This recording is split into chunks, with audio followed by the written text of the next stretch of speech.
కేసీఆర్ తెలంగాణ రేంగనే తెలంగాణ ఏదో సాధించేసినా అని పోయి ఫామ్ హౌస్ లో పండుకున్నాడు. మనందరం తెలిసిన విషయమే, ఎవరిని పట్టించుకోలేదు. అది ఫ్రీ ఇస్తా, ఇది ఫ్రీ ఇస్తా, ఇది 4 రూపాయలు ఇస్తా అనగానే డెవలప్మెంట్ కాదండి. మీరు ఇన్కమ్ జనరేషన్ లేదు, ఒక ఇండస్ట్రీ లేదు, ఒక పవర్ సెక్టర్ లో ఒక యూనిట్ పెంచింది లేదు జనరేషన్. టోటల్ గా భ్రష్టు పట్టించి 6-7 లక్షల కోట్ల అప్పుల పాలు చేసి టోటల్ ఏదో తెలంగాణ నా సొత్తు అన్నట్టు వ్యవహారం చేసి, ఇది కాంగ్రెస్ వాళ్ళకు కూడా వర్తిస్తుంది. ఓ కాంగ్రెస్ పార్టీ ప్రీ ఇండిపెండెన్స్ అదొక ఉద్యమ పార్టీ.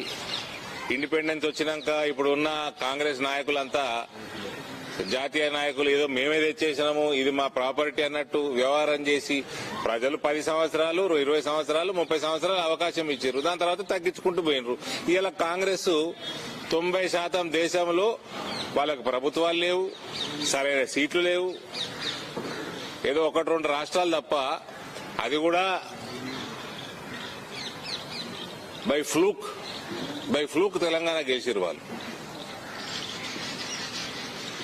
కాబట్టి పసుపు బోర్డు వచ్చింది, ఇక్కడ నుంచి మన బాధ్యత పెరుగుతుంది.